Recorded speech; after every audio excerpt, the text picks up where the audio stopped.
Mendengarkan meniru semangat orang Niniwe. Mendengarkan adalah sesuatu yang aktif, dilakukan seseorang untuk menangkap apa yang disampaikan orang lain.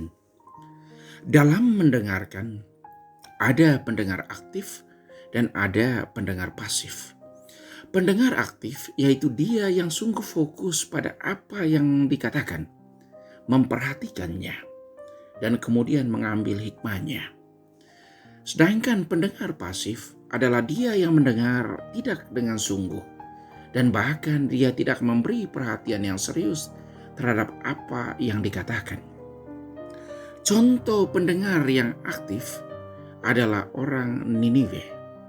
Mereka mendengarkan secara serius apa yang disampaikan oleh Nabi Yunus. Mereka memahaminya, dan mereka memberi tanggapan akan apa yang mereka dengar dengan bertobat. Mereka berbalik kepada Tuhan dan meninggalkan cara hidupnya yang tidak sesuai dengan kehendak Tuhan. Nabi Yunus awalnya sangat takut untuk pergi ke Niniwe karena ia tahu tentang karakter dan apa yang orang Niniwe lakukan. Mereka adalah orang yang tidak taat kepada Allah. Tetapi kemudian akhirnya Yunus pergi juga. Yunus diutus Tuhan untuk mewartakan pertobatan kepada orang di Niniwe. Mereka adalah orang bukan Yahudi. Perutusan Yunus itu mau menunjukkan bahwa keselamatan terbuka untuk semua orang. Keselamatan bukan saja untuk orang Yahudi. Untuk memperoleh keselamatan membutuhkan pertobatan, perubahan diri. Pertobatan yang paling dibutuhkan yaitu pertobatan hati. Hati yang tergerak, hati yang terbuka untuk kebaikan dan untuk Tuhan. Kualitas yang dimiliki oleh orang Niniwe yaitu pertama, kerendahan hati untuk mengakui kesalahan dan kekurangan mereka serta mau berubah. Kedua, mau mendengarkan ajakan baik dari orang lain dan mau melakukannya. Ketiga, ada keinginan untuk berubah agar menjadi semakin baik. Dalam teks ini ada dua hal khas yang terjadi, yaitu pertama, inisiatif Allah. Allah berbicara melalui Nabi Yunus untuk menobatkan orang Niniwe, orang yang tidak mengenal Allah. Kedua, tanggapan dari pihak manusia. Reaksi orang Niniwe yaitu mendengarkan dan melakukan apa yang mereka dengar dari Allah. Di sini terjadi tindakan mutualis dari pihak Allah dan manusia. Allah selalu yang pertama-tama mencintai manusia. Kemudian manusia membalasnya dengan mengikuti kehendaknya melalui praktek hidup yang baik dan menghindari yang jahat.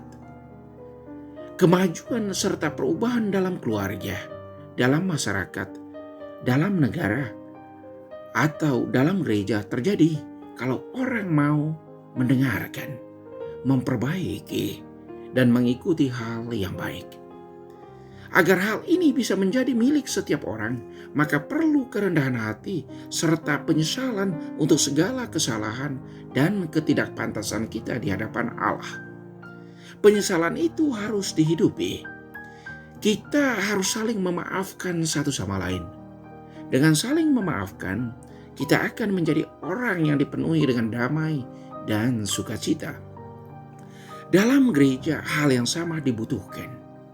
Reaksi yang cepat untuk mendengarkan, memperbaiki, serta mengikuti yang baik dalam kehidupan setiap hari. Hambatan yang dialami orang untuk melakukan perubahan dalam hidup yaitu ketiadaan kerendahan hati dan ketiadaan keterbukaan untuk menyesali hal yang salah yang telah dilakukan. Orang susah berkembang, susah maju kalau tertutup terhadap perubahan yang baik dan ketiadaan kerendahan hati serta tidak mau mendengarkan orang lain. Mari kita belajar dari sikap pertobatan orang Niniwe untuk selalu rendah hati, terbuka, dan mendengarkan serta melaksanakan apa yang baik dan menghindari yang jahat. Allah selalu bermurah hati kepada orang yang bertobat, baik dalam kata, sikap, dan perbuatan. Allah dari waktu ke waktu memanggil kita untuk berubah menjadi semakin baik, berbalik ke hal yang lebih mendatangkan kedamaian, serta membuat pembaruan hidup jasmani dan rohani. Fokus perwartaan Yesus dalam teks Injil Markus bab 1 ayat 14-20 yaitu tentang kerajaan Allah sudah dekat. Bertobatlah dan percayalah kepada Injil. Tujuannya yaitu agar semua manusia memperoleh keselamatan. Kerajaan Allah bukan hanya persoalan sesudah kematian, tetapi lebih pada persoalan sekarang selagi kita berada di dunia ini. Kerajaan Allah itu mestinya diusahakan dari sekarang, dari waktu ke waktu oleh setiap orang. Kerajaan Allah itu bukan hadiah dari orang lain, tetapi diperjuangkan dari saat ke saat. Kita berpartisipasi aktif untuk mendapatkannya. Jalan menuju kerajaan Allah yaitu dengan melakukan yang baik dan menghindari yang jahat. Karena itu Yesus mengajak pendengarnya untuk bertobat. Sebab buah pertobatan itu adalah kedamaian jiwa dan raga, sukacita yang mendalam, dan pembebasan, kelepasan dari suatu ikatan yang mengungkung jiwa. Yesus memanggil para muridnya untuk melanjutkan pewartaannya, mengajak orang untuk berubah dan melakukan yang baik. Melanjutkan pewartaan Yesus tentang pertobatan dan percaya kepada Injil, membuat orang beriman. Dan memberi contoh tentang pertobatan. Ingat, teladan Rasul Petrus, Thomas, dan Paulus.